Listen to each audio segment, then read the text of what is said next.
がいなければ You belong to me. 위키 비교입니다. 금주의 모형 뉴스. 자, 먼저 반다이.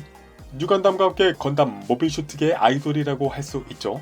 붉은의 성 샤의 최종 기체인 사자비. 자, 사자비 완성품 보시면요, 많은 분들께 끝판왕 합금 완성품 메탈 스트럭처는 가격도 끝판왕이라는 게 함정이고, 1대 100스케일 합금 제품이 드디어 나온다! 하고 나왔던 건 그냥 초합금 라인업이었습니다. 그 후쿠니와 함께 RG에서 사이즈 키우고, 아니 사이즈도 제대로 키우지도 않았어. 애매한 스케일에 디테일은 양품 기준 유저들에게 꽤 좋은 평가를 받고 있는 메탈 로보톤 뉴건담에 이어서 이번에는 또 약속된 메탈 로보톤으로 사자비가 공개되었습니다.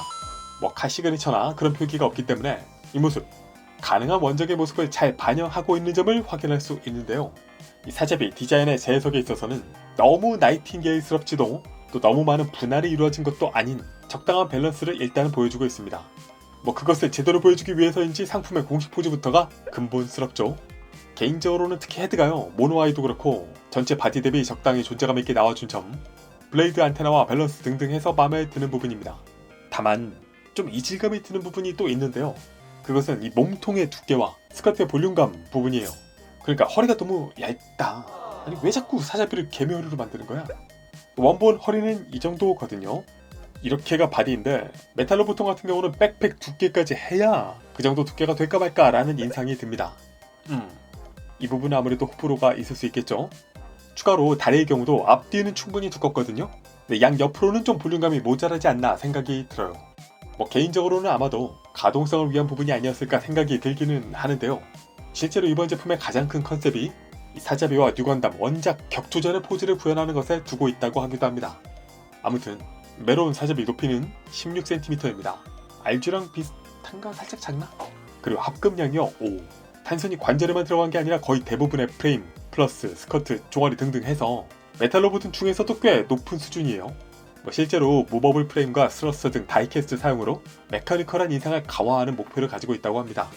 바디는요, 기본적으로 레드의 투톤이 메인이 되고 있되 추가로 메탈릭 딥 레드를 포인트에 사용하고 있습니다. 그리고 추가 패널라인들과 데칼들, 40개 이상의 데칼이 사용되고 있다고 하는데요. 그럼에도 불구하고 다른 케이스들과 비교하면 여전히 뭔가 절제되었다는 인상이 들기도 합니다.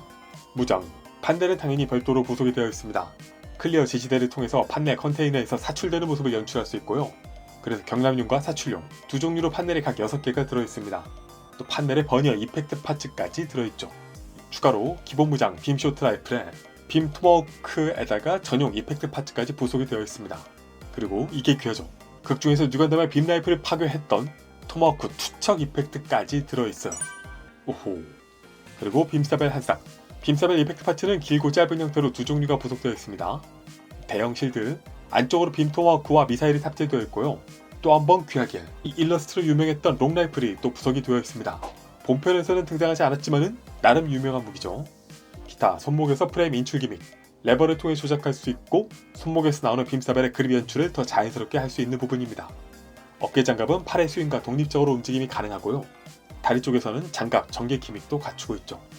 네, 그래서 가격은 24,000원 에다가 푸반 한정입니다.